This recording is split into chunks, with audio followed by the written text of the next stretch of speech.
The Sua Black title run starts again, and Seksan and Muay Thai go to war. This is your One Championship Friday Fights 114 recap show, and it's coming up next on Fighting with Friends.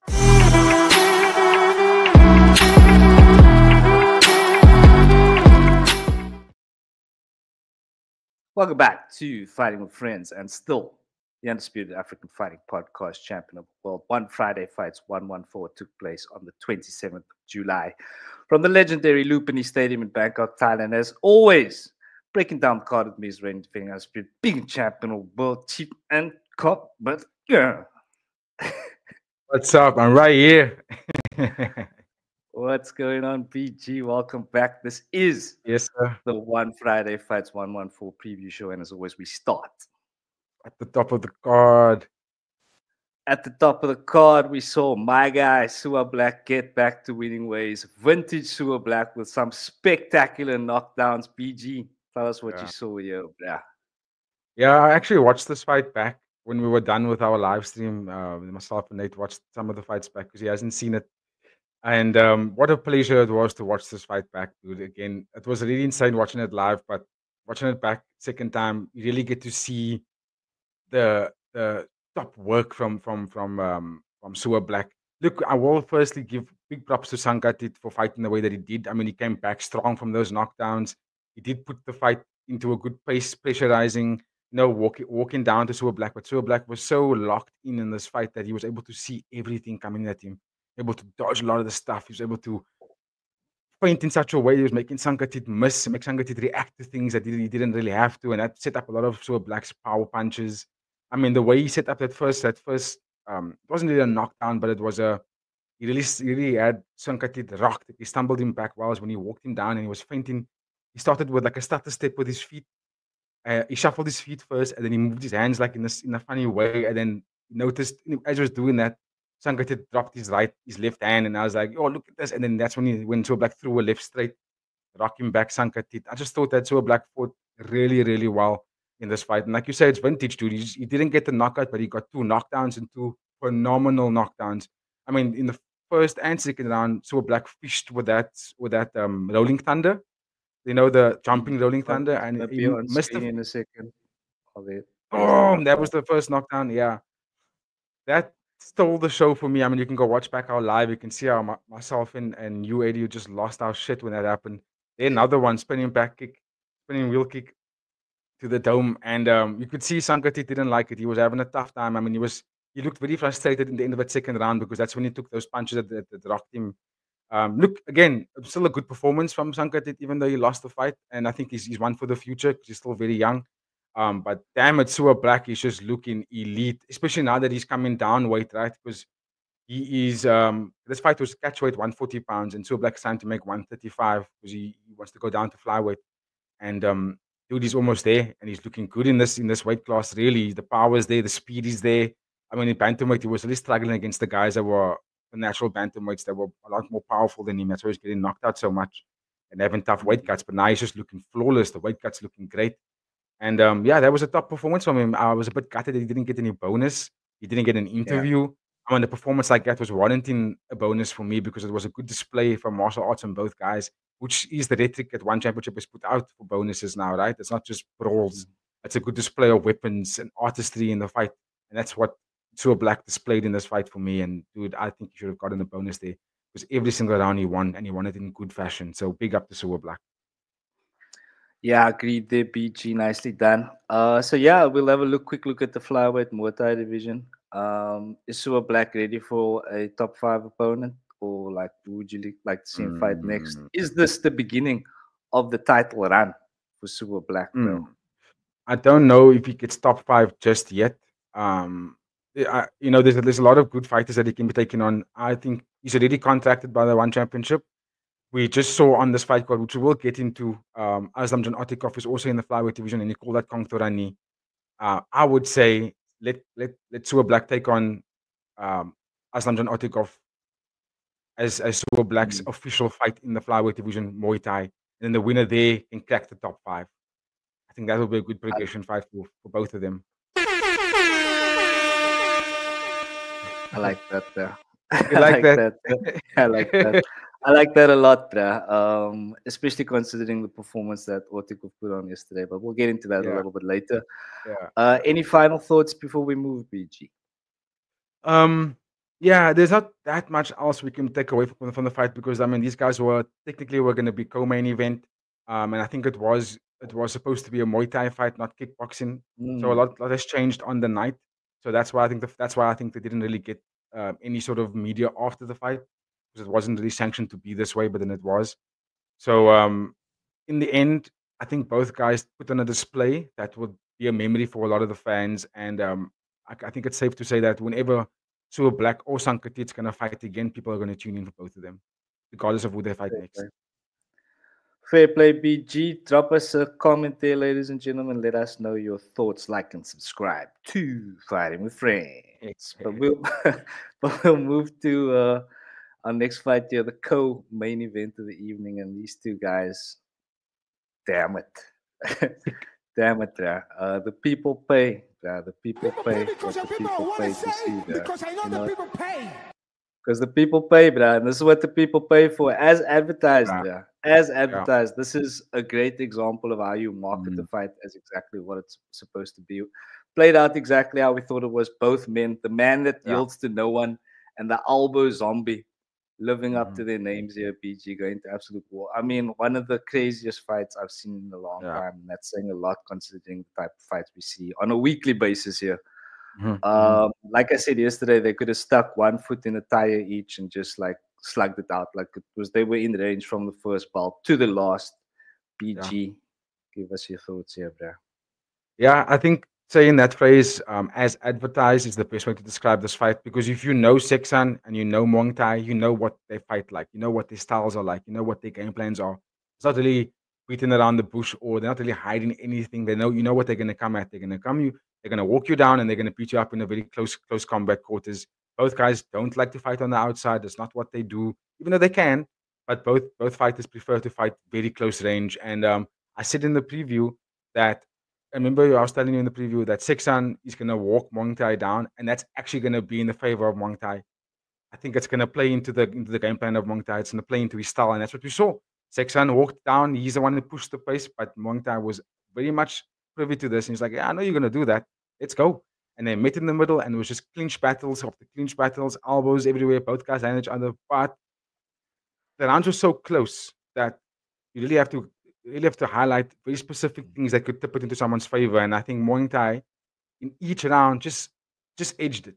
In each round, you just slightly edged it by landing a little bit more of a devastating elbow, or a little bit of a harder punch, or a little bit of a harder kick, or a bit more knees. But both guys were throwing the same stuff at each other, and it was landing like back and forth and back and forth. But Muay Thai was just having a bit more of an advantage in those exchanges. So each round that ended, Muay Thai came out best, and Sexton came out second best. But it wasn't so significant where you were like, oh, you beat Muay Thai, you beat Sexton up so badly. It was like, it's heavily in Muay Thai's favor. I think the fight was a lot closer than what they would describe as a unanimous decision. Could have gone to either one really, but I just think that in those close quarters, Muay Thai came up with the harder blows landed. Like the elbow was a little bit more devastating, and Mm. that's what tipped it to his favor. But yeah, the fight was so razor close; it could have gone to 6 as well. And dude, if you want to see a fight that just goes on and on and on, and you ask yourself how this guy's not falling, this is the fight to watch. This is the kind of fight to go watch that because these guys were just going back and forth for that 9 minutes. Um, tasteful, very tasteful fight. I would watch it on repeat a lot of times because there was a lot of. If you want to teach someone how to fight in close range, this is the one to watch because what kept the fight going for so long is that both guys are conditioned so well to be able to actually navigate those elbows. You know what I mean? Like roll with it, take them nicely, and I think that's what made the fight go so long. I think if any of those elbows really landed like clean, like super, super clean, I think it would stop one of them. But I mean, how durable are both these gentlemen? Like, let's get real. Super, super Crazy. durable. I mean, Crazy, it's bro. shocking to see how they can take it. So, yeah, I think I think Muay Thai is now on a bit of a streak, if I'm not mistaken. So it begs the question, like, who does he get next? Like, and also in what division? This was 140 Yeah. pounds, so it's they're just 5 pounds over the bantamweight division. Excuse me, flyweight division. So the question is now, who does Sexan fight next? He's on a 3-0. He's a 3-0 streak at the moment. Who does he get next? Right, that's the question. And I'm not too sure if I go through that list of the flyweight Muay Thai. I'm not too sure who he should be getting next But I'll tune in no matter who they give because I like Albo Zombie. He's younger than Sexan, so there's more of a chance for him to actually make a crack at the division. Where Sexan at 36 years old, it's kind of like at this point, you only put him on fight cards to really sell the crowd. You know what I mean? You can't really put him up against title contention. Um, so I would say maybe give Muay Thai, the guy who beat Sexan last, the guy who stopped Sexan last, is it in Certain power? power. Let's go. Okay. Let's go for that. Let's go for that. Let us know in the comments, ladies and gentlemen. And of course, just let's take a moment to appreciate Sexan while he's still Mm, around, bro. We should just enjoy these fights while we still can. Man's absolute performer, absolute showman, and much yeah. respect to him. PG, any other thoughts here, bro? Um, yeah, I think I agree with you there. I think we need to make the most of what we have of Sexan while we still have it because we don't know how much more he can take or how much longer he can actually go. You know, because the thing is, his style puts him in positions where he takes damage, bro. Yeah, It's not yeah, nice. You know, I want him to be a bit more defensive than that, but he's always in wars. In all his fights, he's always in a war. And it's fascinating and it blows the crowd up, you know what I mean? But it's so risky to his own health. I just feel like yeah, how much more can he continue by fighting that way? I don't know. yeah, yeah. Fair comment. All right, then we'll go to some featherweight Muay Thai here. And here we saw PTT coming into the Mm, One Championship with all the hype in the world. Super yeah. Saiyan levels, Vat, Sis and Natkat. And he got narrowly defeated here by Abdedali. I mean, he was quite badly beaten up at the end of the fight, PTT. Mm. So yeah, give us your thoughts here, BG. So yeah, I'm not disappointed because I didn't really believe in the hype because I don't know anything about PTT, but there was a lot of hype around this guy, right? I mean, the blue hair, the antiques, calling himself Super Saiyan God, all this stuff, you know. I'm like, okay, let's see the buzz, bro. That's why he made his hair blue. So let's see the buzz. And Elias Abdalali, this was his debut. And dude, he was impressive. He did a really good job being able to navigate that power punches. Really didn't have, really avoided a lot of the damage by being evasive. And I think what was really amazing about Abdullah in this fight was that his jab set up a lot of his strikes, you know. And I was saying on the live stream the whole time is that either Abdullah doesn't hit that very hard, or PTT is just so durable that he can take all those punches because Abdullah was landing consistently in every single round. Good pace, good volume, good accuracy. I just don't like the way PTT fights. I'm gonna be straight up there. I don't like the style. I find it a little bit what's the word? Uh, rudimentary for me. It's very one dimensional. He doesn't defend himself really well. He uses his face to defend shots. Take one to give one, take four to give one. I don't like that. He's overly relying on his durability, but you can't win that fight. This is a clear example of how you will lose consistently if you overly rely on that. He needs to utilize some good guard, set up those power punches because he clearly was the stronger fighter. He clearly had the power advantage in this fight, but none of that could translate to the fight because he couldn't land anything. He was missing a lot of his big shots. He couldn't close Elias Abdulali down. When he did close him down, there were moments where he landed some good low kicks and some good overhands, but not enough to stop Abdulali and make him rethink about how he wanted to fight. Abdulali was doing a good job and spoiled the party here. You know, so I think there's a lot of whoever's going to be fighting PTT next. There's a lot of tape they can go and see, and like this guy is there to beat a lot of the time. He's there to actually piece him up. Don't try and knock him out. Just piece him up. You'll win the fight every time because he's not going to defend it. He's not going to try and get around it. He's just going to try and power through all of that and then smash you. And history has proven that that doesn't really work. In now and then you'll get a fight where that works. John Lineker is a good example of it. But really, when they meet up against someone that's really skillful, they don't win. They just don't win the fights, and that's what happened here with PTT and Elias Abdulali. Is that PTT got caught out here? He got found out and how to beat him, and that's what we witnessed. Mm-hmm. Yeah, so I mean, you're focusing a lot there on PTT, and rightfully so. He came in with a lot of hype. Mm. But were you impressed with Abdelali at Yes, all? yes, of Mm. course. I was impressed because he beat someone. I'm pretty sure that Abdulali was probably a massive underdog in this fight. I'm pretty sure he was, and I'm impressed on that he won the fight. Not that impressed with the style, just because Mm. a lot of the French, Algerian type, Moroccan type fighters fight like that. They very kickboxing style, spinning this, fast jabs, bounce on your feet, a lot of power. but we will piece you up. And that's kind of what I expected from the style when I saw where he's fighting out of. I was like, okay, I can kind of see what style he's going to bring here. And it's a good style, but I've also seen that style get blown out of the water when fighters like PTT are skillful. You know what I mean? Like this is featherweight Muay Thai. Imagine Elias Abdullahi fought against any of the top featherweight guys that's currently in one championship. I think he loses against all of them. Superbon, Yeah. Tawanchai, Bampara, Shadow, Nico, Joe. They all beat Abdullahi. All of them. They Yeah. all beat PTT as well because they got power, precision, accuracy, speed, footwork. All these guys have got exactly that. You know what I mean? And Mm. I've seen that French kickboxing, Muay Thai style fighters. Flashy. They look very flashy, but there's no pop in what they're throwing at you. Right? So they'll probably out jab you the whole time, but then you land one hard shot to the body. It stops all of that. You chop the calf, they can't bounce around. You land an overhand, they script in their chops and they're like, oh my God, what just touched me? You know what I mean? So I've seen those kind of fighters get touched up by someone a little bit more powerful. If PTT just had a better guard, he probably would have won that fight. He probably would have changed the outcome a little bit better, but his guard wasn't up. He was there to just be hit the whole time. And unfortunately for him, you have to score for Abdullahi because he's landing every single time. You know what I mean? So I think that's a big takeaway for me in this fight is that Abdullah is talented. He's got a very good talent on him, but I do believe that any one of these guys here will freak him. We got a fight coming up soon with Jonas, what's his name? That's taking place. It's coming up soon. The next fight night event. Shadow is fighting against Muhammad Jonas Oh, Rabah. yeah. Yeah, Muhammad will also, even though he's got a similar style to Abdullahi, Muhammad is a good display on how he utilizes the weapons with power. You know what I mean? Same division, same length, same gym, same style, but Muhammad Yunus utilizes the power in a different way. You know what I mean? He doesn't just pop at you. He actually tries to put you out. Where Abdullahi looked Mm. like he was just trying to outland PTT in this fight. There were moments where he did sit down on a punch, but it was just too soft. It just didn't do anything to PTT. Because I was saying on the live stream that PTT, if he fights like this against anyone, Vampara, Shadow, all of them, they would put him out. They would put him out. Mm. Luke Lissay, these guys will put him out, my friend. They're way too skillful, too fast, too venomous in the way that they strike. And I think that's where I stand with PTT and Abdullahi, is that I still feel they're out there. They're under that top echelon of this featherweight Muay Thai division.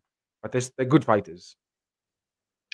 Thank you, Brother Gaia. And yeah, let us know if you agree with Brother Gaia. There lots to unpack. But yeah, let us know your thoughts, ladies and gentlemen. And don't forget to smash the like button.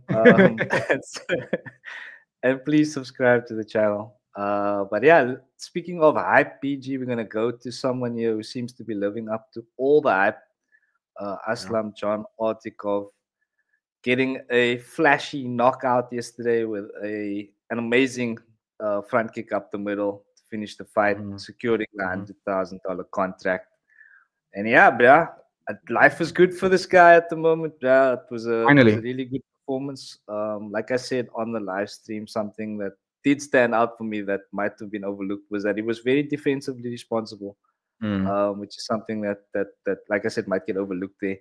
But yeah, as always, he was being a showman. His antics were there for all to see. I'm all for it. Of course, it looks very good when it's coming off, but it works the other way as well. And you did make mention of the Super Black Aslam John possible fight. So yeah, BG, give us all your thoughts here, bro. Tell us everything. Again, I think you hit it on the head there in terms of a fighter that is possibly going to be a big problem for the flyweight division. I mean, it's the style, the antiques, the characteristics, the charisma about Aslam John makes him a good marketable fighter for one championship. Look, I don't want to overhype Otigov too much in this particular fight, just because it was a short notice replacement for Petsukomvit. He wasn't supposed to fight against Otigov. It's supposed to be Pan Payak. Petsukomvit literally fought 2 weeks ago, and now he was on this card. So I did say coming into this fight, I don't think he's going to win. I think there's too little time. There's no game plan. Is he recovered enough? Is he conditioned enough? Petsukomvit I'm talking about now. 2 weeks is not enough. 2 weeks is not enough time for anyone. And I just feel like that kind of paid dividends because you could see there was no game plan from Petsukomvit. for this fight. He just walked. He was walking down, walking into the void, and then once he got close enough, he wanted to throw the hardest punches he can. And I think that wasn't how you. It's not how you're going to beat Otikov. It's not how you're going to get him because Otikov is just way too. His Otikov's best weapons is not even his strikes. His best weapons is his ability to move, his footwork. His footwork is what makes him such a tough opponent for people because you can't track him down. He's just so fast, and not even as fast as Nalek Oshinari, but fast in the sense that his footwork is just like. Because remember, this is flyweight. They're heavier than the atomweight guys. But Otikov moves like an atomweight guy. He makes a lot of these fighters miss. He's 22-0. He's 8-0 in the one championship right now. In all the fights that I've watched him so far, one championship, people can't touch him. They just can't touch him. His movement is just so brilliant in the way that he ducks his head, the way that he peeps and wobs, and the way that he just moves. It's like you miss every time you try to hit him. And that finishing sequence came in a way because Otikov was battering up Putukumvit throughout the fight. Every time Putukumvit would throw a kick, Otikov would catch it and would elbow to the quadriceps. He would knee to your hamstrings. He was basically battering up Putukumvit to the point that when they got to the third round, if I'm going to throw something hard now, it's going to put you out because you have no way of recovering at this point. We're 3 rounds in now. You can't recover now. We're in the middle of the fight. I've beaten up your legs. I've taken you out. And that's why the finish came, bro. You could even see, I'm not sure if you noticed, AD, but before that finish, before that knockdown, before that this one here, the push kick, that right hand, the first knockdown came where Otikov was on the ropes, and he did a duck and threw a right hand and it landed. Before the knockdown where with the push kick, Otikov did something really interesting. He put his guard up and he just stood still.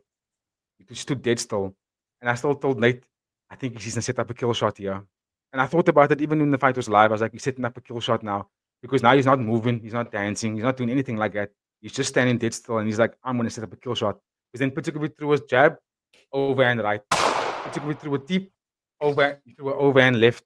And I was like, you see, he's setting up a kill shot here. And then he threw a tip kick and then ended the fight. So it just shows you that the degree of and caliber of fighting that Otikov has got is something to recognize. I mean, you don't go 21 years old, 22 fights in, and you haven't lost a single fight. That speaks volumes of the talent. It speaks volumes of where he's at in his career. And I feel like now that he got his contract, Sewer Black has been contacted for a while now. He was on a 3-fight losing streak. Now he won. He's back on the win streak, and he wants to make the flyweight division, right?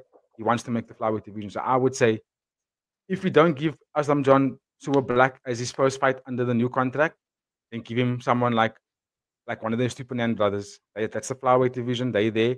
There's Freddie Haggerty as well. That's also flyweight. That could potentially go up against Otikov. No problem. I'll continue.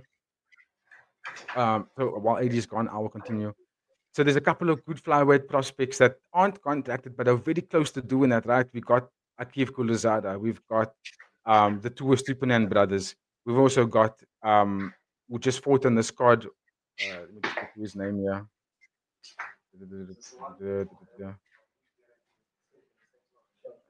No, that was strawweight. I was gonna say Ramadan Ondash. So I think maybe the older Ondash brother. What is his name now? Why can't I get the other Ondash brother's name? Anyway, Abdallah and Ramadan. Abdallah, yeah. I think Abdallah is flyweight. So, and you can correct us in the comments there. But I think there's a lot of flyweight fighters that are pretty much on the cusp of making a contract, right? And also, I think even though they're not contracted, I feel like they would give a very good fight against Otikov or Sewer Black. So I'm saying Sewer Black now because of where they're at, right? In the career, Sewer Black needs an opponent in the flyweight division. He doesn't have one. Who better than someone like Otikov, who also needs an opponent, and pretty much he's kind of been fast-tracked here into title contention. Give him Sewer Black as his first fight. If you don't give him Sewer Black, personally, I would say there's a lot of other good fighters. There's Joanne Ghazali. There's the two Stupinan twins. There's Freddie Haggerty. All these guys are flyweight guys. There's Akif Kulizada. There's what's his name? Damn it, I keep doing the blank when I get to this kid's name. But there's Diego Paez. There's Sean Klamakau. There's a lot of good flyweight guys that I think Otikov could be taking on that are pretty much in that. If there was a top 15 rankings, all those names I just mentioned now are top 15 guys. So the next fight for Otikov is going to be a good one for sure. I think they're going to give him a really tough opponent. They might even give him Panpayak. I don't think they should give him Panpayak. Panpayak is pretty much over the hill at this point. So it's like he's barely been making fights of late, always injured, then comes back. goes on a win lose streak. So it's like I wouldn't give him Panpayak really. I would say give him someone else, someone that's consistently doing well in this flyweight division. Nicely done there, BG. And yeah, ladies and gentlemen, let us know your thoughts in the comment section. Aslam John Artikov, is he all that? Or is he about to get found out? And yeah, do you agree with the Sua Black fight? I kind of like that. I think it would be an excellent test for him. So yeah, Mhm. let us know your thoughts, ladies and gentlemen. We are very keen to hear them. Speaking of very keen, bro, we'll go to your boy Kong Chai. Unfortunately, falling short here in the strawweight Muay Thai bout against Compet. Yeah. I didn't see this one, BG, so I'm gonna go Mhm. straight to you here. Let us know how this one played out, bro. Yeah, so I had Kong Chai winning the fight in the beginning purely because of the momentum and the consistency between the two guys. Kong Chai has fought more bouts and compete over the course of this last say, year and a half to almost 2 years. Um, but these guys have fought twice before prior to this fight, and Compet had won both those fights, one by finish, one by unanimous decision. So he's got the number, he's got the strategies how to beat Kong Chai. I thought Kong Chai being the fighter that really leveled up his skill set in terms of how he utilizes that body kick would be the reason for him to win this fight. Right? To smash the body and also Compet's stance and style does open up his body for that body kicks. But to my surprise, and I think also the Kong Chai surprise in this fight, Compet deployed Kong Chai strategy on him. Compet went to the body kicks very consistently. So it forced Kong Chai to box, which didn't really favor Kong Chai because he's got the short reach. So every time Kong Chai did try and enter the pocket with that boxing, Compet would land with a hard body kick. It's a double up, right? And it would stop Kong Chai a lot of the times in terms of entering. And yeah, I think Compet did a very good job in terms of navigating the fight in that regard, being the one that lands first, not landing second. Very good in his counter striking. And he fought at the back foot for the most of the fight, but he was so clean in that back foot striking that you couldn't mark him down for it. So I just think, in a nutshell, in this fight, now that Compet won the fight again, making him 3-0 in this fight, it's like, personally, I think the chapter's closed. But if Muay Thai and Sexan fought 5 times, I wouldn't be surprised if one championship put these guys up against each other and again. But it'd have to be under different circumstances. For me, it has to be maybe when they're both a little bit higher up on the in terms of their rankings. Compet's 25, Kong Chai's 21. So I think we will see them throw down again in the near future, but it's going to have to be when there's more stakes on the table, personally. Um, but in a nutshell, I don't think I want to see it again. I think Compet's got his number. Compet's got the style. He's got the strategy. I haven't beaten him twice before. Showcased in this fight, I knew how to navigate against Kong Chai. So he beat him up quite significantly over the 3 rounds. So well done. I'm a bit gutted, but you can't feel bad when it was that good of a fashion. You know what I mean? It was a perfect game plan for Compet, and he executed it really, really well. So I'll give him a hand. Give thanks, BG. Sorry about your boy Kong Chai there. Do you have any final thoughts, player? It was strawweight Muay Thai. No guys were doing any catch weight here, so it's fun to see that. So I'm pretty sure that we're gonna see some movement in that strawweight division going forward. Maybe they could give Kong Chai a compete against Jonas Anand for Jonas Anand's next fight, since he's also in the strawweight division. I don't think that Compet and Kong Chai is at a position where they can fight against ranked opponents or even contacted fighters. If I'm being honest, Kong Chai was making his way there, but then he went on a couple of losses, and that kind of stifled his progression. Compet, I Mm. think, is now 2 fight win streak, if I'm not mistaken. 1 fight win streak. So yeah, he also has to put a couple of win streaks together for me to put themselves in a higher bracket, like the Alifs, for example, the Al Jamari brothers, for example. There's a little bit more that they have to do to get there, in my opinion. So maybe Compet could go up against Chatpayak next, since Chatpayak lost. You could maybe get that win back there against Chatpayak, or even Jonas Anand. Yeah, Jonas Anand Mm. debuted and he did okay in his debut. So I think don't rush Jonas Anand to someone better. Give him one of these two guys on screen as his next fight. Mm. Okay, so we'll stick then with our strawweight Muay Thai division for the next two fights, and we'll go to the debut, a long anticipated debut, I might add, of Mm. Jonas Anane. Came up against Liu Junchao. And yeah, I think pretty much how you described it on stream, but I did watch this fight back. And yeah, he did enough in rounds one and Mm. two. Liu Junchao was coming for him towards the end. And yeah, he looked good at times, but like his brother said in the post fight, interview that there are definite and obvious holes in his game. But the Mm. boy's 18 years old, bro. I mean, he's not going to be the finished product just yet. So, I mean, to be performing at this higher level at that age is insane. So, I think we need to take time to appreciate that, first of all. And remember that this guy is the youngest WBC Muay Thai champion.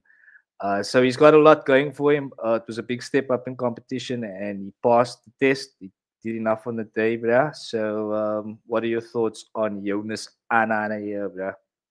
Hmm. Yeah, I think he did a good job. I think what is the big thing to take away from this fight for me is that perhaps the lights were a bit too big for Jonas. You know what I mean? We got to think about, was there adrenaline dump after that second round, or maybe even the middle of that middle of that second round, was there adrenaline dump for Jonas, because he was dropping his hands a lot halfway through that second round. He was looking a little bit tired. He was looking a bit jaded. Whereas Jin Chao, once he wasn't showing signs of disappearing. He looked like he was getting a bit better as the fight was going on. Like he was coming into it, and he was like, and he's also only young. He's only 20 years old, so it was showing me signs that Jonas couldn't, when Jonas couldn't put him away, he started to realize, oh shit, I'm actually in a fight here. And this one's coming at me. And Jin Chao has fought in the one championship before this, so he kind of got that jitters out of his system already. Jonas looked a little bit jittery for me in the sense of it's my debut. The lights are getting a bit to me. But he still fought a good fight. He's got the technique, he's got the style, he's got that. I just think, like you say, it's just the age. I think he's still very young, but he utilized a good game plan of utilizing his reach. The tips were there, the ability to be in and out, and then also duck whenever Jin Chao would come at him. It's just when he got a little bit tired in the second and going to the third round. When they did get into the car crash moments, you could see that Jonas wasn't able to get out fluidly like he normally was, and that allowed Jin Chao to land his hooks and his body shots the way he wanted to. I agree with Nabil Anane. I do think that there are things to be the holes there, but that's to be expected from a young athlete, right? The only reason why we've been so critical of it is because he is the brother of Nabil, and there are other 19-year-olds in the one championship, like Akif Kulazada, like Johan Estupinan, like Jordan Estupinan, like Freddie Haggerty, that are a little bit more deadly. Let's be real. They do look a little bit more deadly in the way that they fight, a little bit more composure. Yes, they are a year or two older, but Akif's only 19 years old as well. So, and look at Akif knocking everybody out like it's nothing. We just saw Ramadan and Dash, also 19 years old, putting people away. So, if you compare it to that, you go, okay, maybe there's stuff for him to learn. And I just think we need to be patient. Look, they're 17 years old. We just need to be patient with the young lad. When our Bill came to the one championship, he lost in his first fight. Yes, it was against Super League, I understand, but he lost. And then he leveled up after that. So I do think that Jonas is just he's gonna go through a couple of more defeats, in my opinion. Like he's probably gonna lose his next fight, or he might win, but it might be a bit of a struggle in that win. But these are all lessons, and it's gonna make him a better fighter as he progresses in his career. Out of a very good gym in Bedizatu. So I think we just need to be patient with him, and he will produce something massive. Fair play, BG. And yeah, let us know your thoughts in the comments. Again, ladies and gentlemen, let us know in the comments what you thought about Jonas Anane's debut, and do you see a future for him here at the One Championship? BG, any final thoughts on the young man before we move to the chaos that transpired in the bout previous to this one? Yeah, I would say as his next opponent, don't give him someone that's like highly likely that will beat him up. I would love to see him fight, like I said earlier, Kong or even Kong Chai, bro. Would be a good fight for him. It would be a good test also for both guys, because I do think that Jonas Anand's style can be a big trouble for both Compet and Kong Chai. So yeah, let's go. And I was also impressed with his durability, because there were some body shots that landed on him from Liu Jinchao, and he took those. Jonas Anand took those body shots. So I found that quite impressive of him. So I'm intrigued to see what he looks like. I do think though that the other youngins, like the ones I mentioned before this, are a level above. Fair play, BG. And yeah, we'll move to another strawweight bout then. We had Chad Payak and Ramadan Ondash, and this was, wow, absolute chaos, bro, at times. Yeah, just, I mean, it's difficult to put into words what happened here. Yeah. It was just absolute pandemonium. Both guys just swinging for the fences, multiple knockdowns, almost a double knockdown at one stage. It was just It was just a car crash, bruh. And yeah, Ramadan Ondash coming out with a spectacular finish at the end of it. It was really Mm, one of those like it's you or me type of fights. yeah. And yeah, Ramadan Ondash was his fight on the day. So yeah, like I said, difficult for me to put into words here, really, BG. So I'm hoping you can do Mm, a better job. But this was just amazing to watch, Brian. If you haven't seen it yet, please watch it back, ladies and watch it gentlemen. back. BG, let us know Yeah, what your dude. thoughts are. Like, it's easy stuff to put it into words, but if I can try, I will try and break it down a little bit more technical. Starting with the one thing that was a major difference for me in the fight was that Chapiak came out in an orthodox stance. And I found that very weird because he doesn't fight orthodox. He's a southpaw fighter. If you look at Chapiak's past fights in the one championship, he's been fighting out of the southpaw stance. He's left straight. He's a 1-2 left straight is his money move before he starts putting you away. Good power, good accuracy. But when he started the fight like that, I thought, I don't know if that's going to work in his favor here because now he's opening up his stance to Ramadan's best weapon, which is his left hook. That's Ramadan's best weapon. That left hand, the way he throws it is his best weapon. And I feel like Chatpiak, if he actually had stayed in a southpaw stance, he may have actually had a better chance here. But dude, one thing that Ramadan and Dash did different in this fight in all of his fights is that he didn't chase. He actually stood still a little bit. He actually was a little bit more poised and he was more selective with the shots. Prior to this, Ramadan he walks you down and he gets very aggressive. He gets in your face and he starts getting aggressive. He didn't do that in that first round. He didn't do that in the first round until he got Chatpayak rocked. Right, he dropped him in that first round with a nice left hook, wild exchange, and then he got Chatpayak up. Chatpayak got up, and then he got into another wild exchange, and then Chatpayak dropped him with a nice right hand. Boom! There, that left hand dropped. Rocked him already. That was at the end of the fight. But in that first round, when he got the first knockdown, he basically closed down Chatpayak, and Chatpayak rocked him back with a nice 1-2 shot, dropping Ramadan on Dash. Ramadan Dash looked very dizzy at the end of that first round. So I was like, oh, is this fight on? When the second round started, I said on the live stream, you can go watch it back. I said, whoever gets a knockdown first in this next round is going to win the fight. And I think it's going to be Ramadan Dash. I think he's going to get the knockdown first. And he got the knockdown first. And I was like, I think this fight's going to end here. It was a double knockdown, but Ramadan Dash took it better. Look there, he took it a lot better and he got back up. And the finishing sequence was there because Chatpayak was already out of it. And also Chatpayak, right? If you watch Chatpayak's fights in the past, he thrives in the chaos. His knockdowns or knockouts come from when these chaotic things happening, and he might be rocked as well. Two of Chatpayak's knockouts that he landed in the one championship has come from him being rocked. So he's very dangerous when he's rocked. I think we have to give a lot of props to Ramadan and Dash to be able to actually walk into the line of fire against an opponent that is most dangerous in those exchanges, and he came out best in it. So I just think he was a lot more durable. I mean, look at his build, dude. He looks so jacked for that strawweight division. He looks so full, and I did think that his conditioning was going to make him win the fight. That's what we got. He was able to take. If he was a little bit less conditioned and he wasn't as full as he was and durable as he is, I think those shots that Chatpayak landed on him would have put him away. So big ups him to be able to take those and come back and won the fight in that fashion. And also he got the contract, bro. So big ups to Ramadan Dash for getting that contract as well. I think he's going to be a good puzzle. I did say on stream that his next opponent needs to be against Elias Badr Barboza, purely because Badr Barboza is also a top fighter. He fought Prajan Chai last, and he fought against Prajan Chai in his last fight, and he lost. He lost against Prajan Chai, and I feel like that wasn't worthy. He didn't do enough to warrant that fight against Prajan Chai, but they gave it to him, and Prajan Chai put a beating on Barboza. So I just think for Ramadan and Dash's next fight, it can't be against Alif, which he's going to get Prajan Chai. So I would say give Ramadan and Dash someone like Elias Badr Barboza. I think that will be his next opponent. Fair play, BG. And yeah, again, Ramadan Ondash also only just 18 years old, bro. And so See what I'm he's saying? not that far off Jonas Anani, but if you look at the level of performance, bro, it's like, it's night and day almost. But yeah, time will tell. But very good fight. And just a fantastic performance from both guys. But yeah, Ramadan Ondash coming out superior in spectacular fashion on the night there. Let us know your thoughts in the comments, ladies and gentlemen. BG, any final thoughts here? Yeah, no, he's a beast, dude. And I think the one championship must just be a little bit patient with his career and don't like rush him into. They got the contract within 4 fights, and I feel like that was a rush, but that's also because Ramadan and Dash is He's been barking for it the whole time. He's been making a lot of noise. And come on, Chowdhury, come on. And he finally got the contract. But now that he got the contract, carefully pick the fights, man.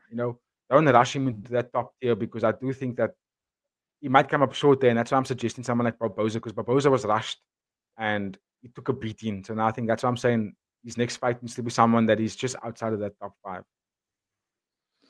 Fair comment, PG. Okay, then we'll keep moving and we'll go to some atomweight here.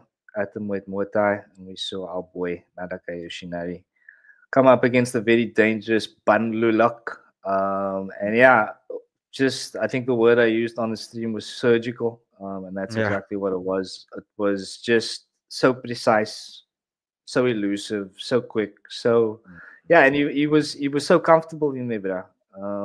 He did have a couple of shots landed on him, which he did eat very well. Let's remember that. But yeah, he was pushing the pace, bro. It was his fight. He was engaging when he wanted to engage. He had Bandulok biting on his feints throughout the entire fight. And yeah, Bandulok just couldn't get any offense going. And I did see, because remember they made this bet that we also did discuss on the stream yesterday. And this is from our boy Tetsuya on X, CM1 Warachai. Very disappointed with Bandulok's performance last night. He said that losing the 2 million baht bet wasn't a big issue because there's always winners and losers in the sport. However, and this is what I want to highlight, Bandulok fought like he was scared of Nadaka. There was no sense of urgency, even when he was clearly down on the scorecard. So, PG, is that a fair statement? Would you agree with that? I don't think he was scared. I just think that it's a different thing when you're in there with someone like Nadaka Yoshinari. He's not an ordinary fighter, but I'm telling you, he's from a different world. I don't think he's from planet Earth. He's from a different world because it's a different breed of fighting, man. It's not Nadaka Yoshinari is very hard to hit. He's very, very hard to hit. And there was moments where, like you said, where Banunok did land some stuff. You could see there was a welt in Nadaka Yoshinari's right eye. But it was too few and far between. It's like one shot here. Like one shot lands every second round. It's like it doesn't really do enough to make him feel like he's losing. There were good leg kicks, which I think that Banulak should have consistently started using. Because if you keep kicking his legs, he's got no base to move around like that. So I felt like that was one thing that Banulak should have done a lot more in the fight rather than because he abandoned it after the second round. He stopped using it and he was just focusing on getting a hard left straight. But how can he hit this man if he's not there to be it? You said it yourself. When you register that he hit you, he's gone. He's resetting up the next 2 moves, next 3 moves. You commentator said it. He's like he's so many moments behind that it's unreal. So I don't want to bash Banulok so badly, dude. Because I still think he's a top prospect for that division. I still think he's a killer of a fighter. I just think the reason why he looked like he was scared is because he had a hard time tracking down. Nadaka Yoshinari was throwing stuff at him and moving and fighting stuff at Banulok that basically froze him. It froze Banulok there, and he was just like, yo, what do I do? Like, what's my next move here? How do I counter this dude? That's what it looked like to me. It didn't look like he was scared. And I think the most impressive thing from Nadaka Yoshinari in this fight is not what he did, because we know that he fights like that. We know that Nadaka he's gonna beat you up, bro. He does it to everybody. The most impressive thing about Nadaka Yoshinari is what I thought was the durability. I wanted to see what does it look like when he gets hit. What does Nadaka Yoshinari looks like when someone does land a significant blow on him? And Banulok did land on him, and he took those. He took those like a champ, bro. And I think that was more impressive for me in the fight rather than what he did. Because I kind of expected him to do that, to be honest. I was like, he's gonna style on this, bro. And that's exactly what he was doing. But what are you gonna do when the power punch like Banulok does land? And dude, it didn't change anything for Nadaka Yoshinari. It didn't change any game plan. If anything that did change from Nadaka Yoshinari was the way that he retreated after strikes was different as the fight went on. He changed up his retreat a little bit differently. Now he came back into stance. Versus in the first round, he was a little bit reckless. Like he stayed in the pocket a bit longer. Whereas in the second round and third round, he would land and then he would move out of the way. Whereas in the first round, he would land and then he would stay there to see if he can counter something. So he changed that up as the fight was going on. Yeah, again, just an impressive performance, and then does set him up for a title shot, in my opinion, in Japan, November 16th. Yeah, I think it's very hard to argue against that now. And in Japan, I mean, what more do you want? So yeah, let us know your thoughts in the comments, ladies and gentlemen. How impressed were you here with Nadaka Yoshinari? BG, any other thoughts on this one before we move? Yeah, no, just a great performance from both guys. I don't think Bannerlock stock degrades. I don't think it goes down. I think it's, you know what I mean. He put on a good fight, and he didn't get stopped. He didn't get beat up to the point where it's like, uh, what now for Bannerlock? I think he's still gonna be a mainstay. To be honest with you. Yeah, Um, yeah. so yeah, we will see these guys fight, probably fight again. Fair play, fair play. Okay, then we'll keep moving to a 128 pounds Muay Thai fight here. And here we saw Ashai Shinagawa get the job done against Pet Poopa. And this one was a little bit dicey there. Controversial here for me. But Me again, too. back to the scoring system. Ashai Shinagawa landing a knockdown. Was it in round two or round one? Two, Round two, yeah. So obviously two winning that round. knockdowns. Yeah, but Pit Pooper, like, other than the knockdowns, Pit Pooper was putting it on him, bruh. You know Yes, what? So I don't know, but it's very difficult to say a bro won a fight when he's getting beaten up like that. You know what I'm saying? absolutely. But yeah, the rules are the rules, and knockdowns are very heavily weighted in the one championship. But yeah, BG, give us your thoughts here. Yeah, I don't like that rule. I recently watched Joe Rogan and Cody Sandhagen on the JRE Experience or JRE podcast, and Cody Sandhagen was saying to Joe Rogan, why don't they bring that rule to the UFC where if you get a knockdown, you win it, right? And Joe Rogan said what you and I have been saying, but what happens if the person who got knocked down was beating you up for 90% of the round? You know what I mean? You would actually score the fight the round 10-8 to them essentially because they were whipping your ass pretty badly, and then you got to clip him at the end from wild exchanges. Last 5 seconds, you land a knockdown. Now the round must go to you. Fuck that, bruh. I'm sorry to say, you mad. Yes, you were close to finishing the fight, but you didn't put me away. You just knocked me down. You didn't put me away. I'm coming out in the second round, and I'm putting you up again, and I'm doing it Yeah, again, and for another 2 more rounds. You know what I'm saying? But now you won because you got that knockdown. You were close to finishing the fight. You know what I'm saying? So I get the argument. I understand the argument, but I just think it's a bit weird.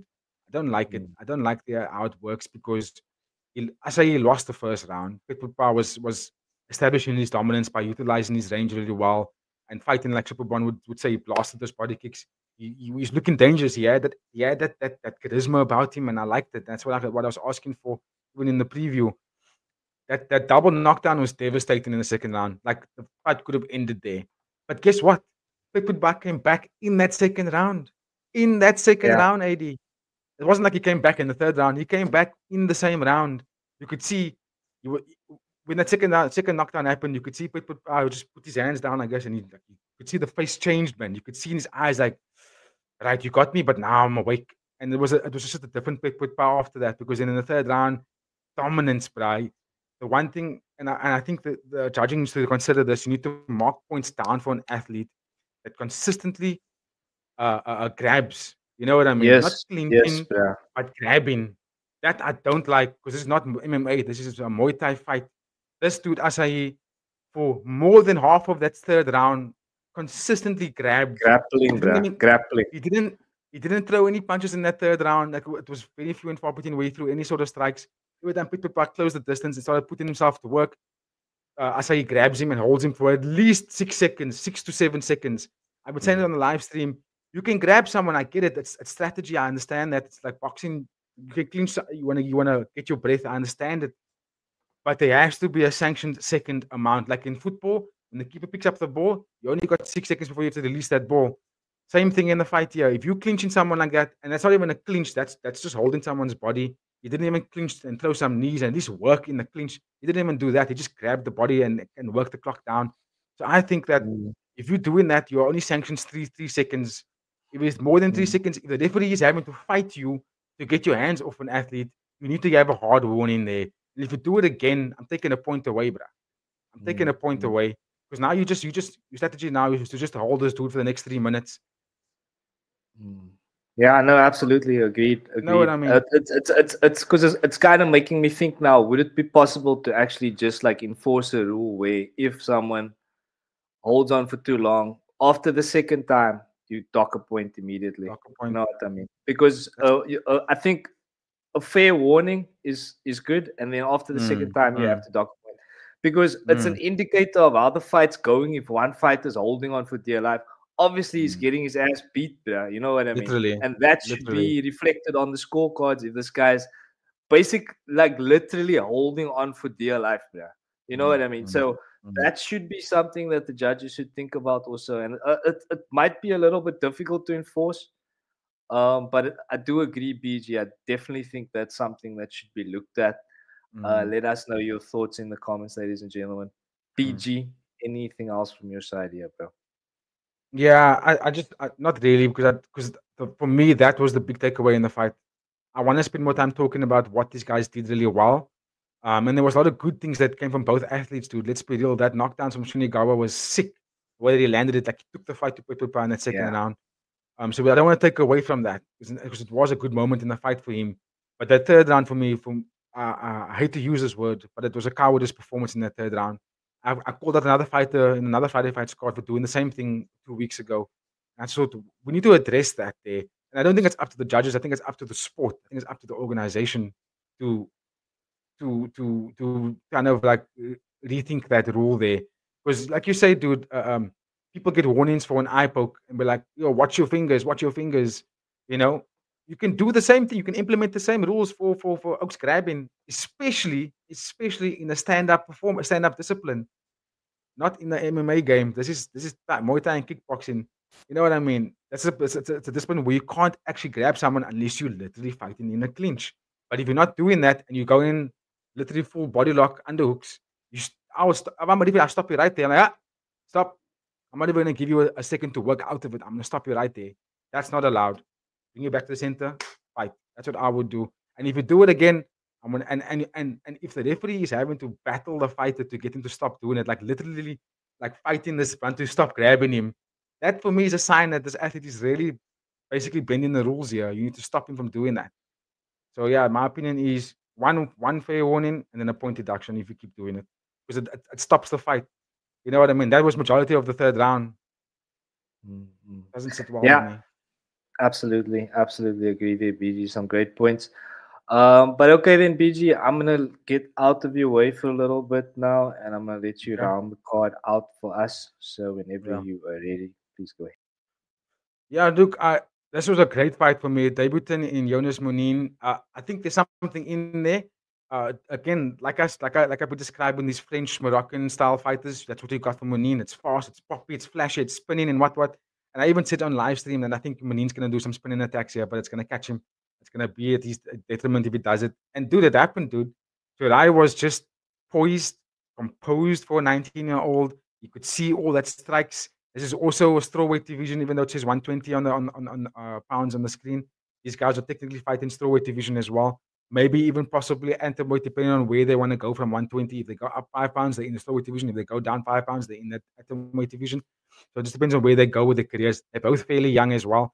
So I expect good things from them as they progress in this one championship game. But in terms of the fight, Jurai Ishii is kind of getting overshadowed by the other young athletes that were on this fight card.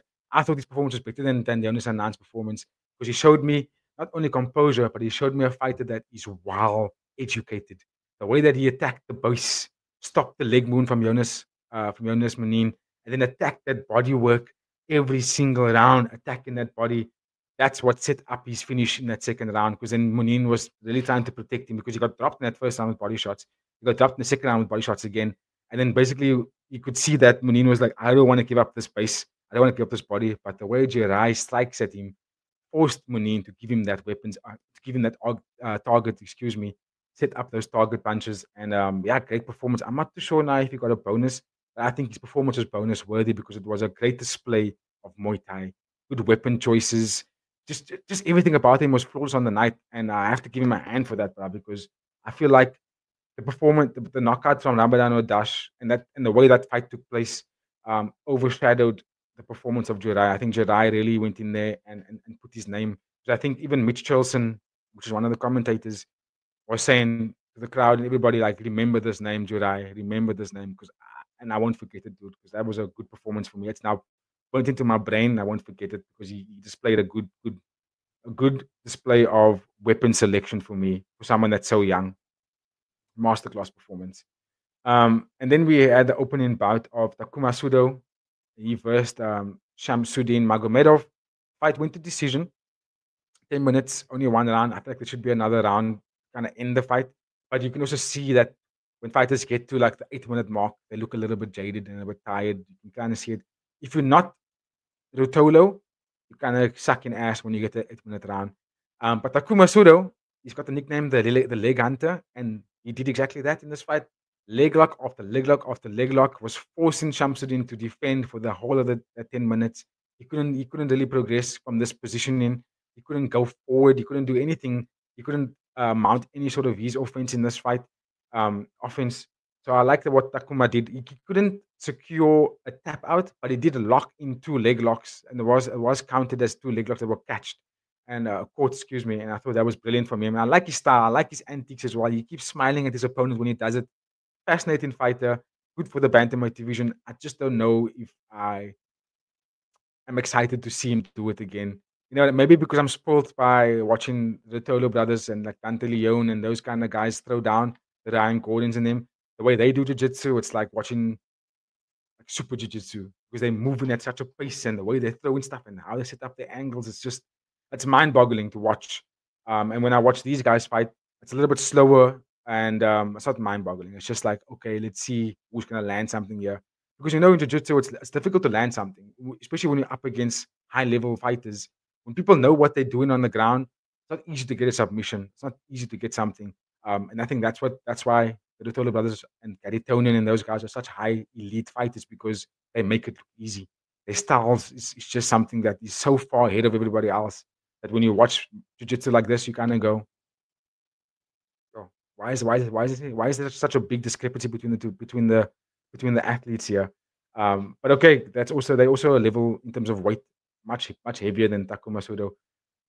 But to round it off, I did enjoy the fight. I did enjoy it because Shamsuddin was trying to get out of the leg locks. He was trying to do something about it, but the pedigree in way Takuma he pushes for leg locks is something else. And I wouldn't knock anything down for Shamsuddin how he lost that fight, because yeah, if I would roll with Takuma Sudo, I'm pretty sure I would lose a knee. I'll probably lose my whole leg. And that's how good he is. So yeah, good fight. Good fight to open up the card.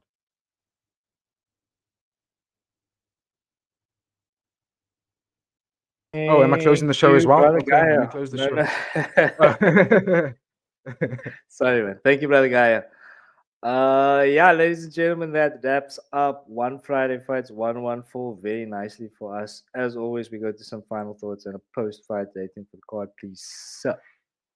Final thoughts. I was gutted that we lost the Kulabdam Lobo fight, but in a nutshell, for me, 10 out of 10 fight card. I would say 9. I'm gonna go 10 out of 10 because every fight had me off my seat. I wasn't bored for any of these fights. Fantastic, good performances. Couple of guys got contracts. You can't mark them down for anything on this fight card. Just brilliant. The only thing I'll mark them down for is that they didn't give Tua Black an interview at the end. Fair play, fair play. Yeah, fantastic fight card. I'm gonna go 9.5, but that might be because I didn't see all of the fights. I just saw about, I would say, 75% of them. So yeah, 9.5. Amazing fight card. Super stoked for Tua Black. So yeah, great card. And if you haven't made it this far, ladies and gentlemen, please don't forget to like, subscribe, share the video, watch the podcast every day. Joe Rogan. And I'm gonna leave you with this final thought: is that, like my boy Tetsuya says on X, the Tua Black title run starts now. Let's go. Let's go. Be sure to catch us back later on for the UFC 317 live stream. But have a fantastic Saturday, ladies and gentlemen. And we'll see you later. Bye-bye, everyone.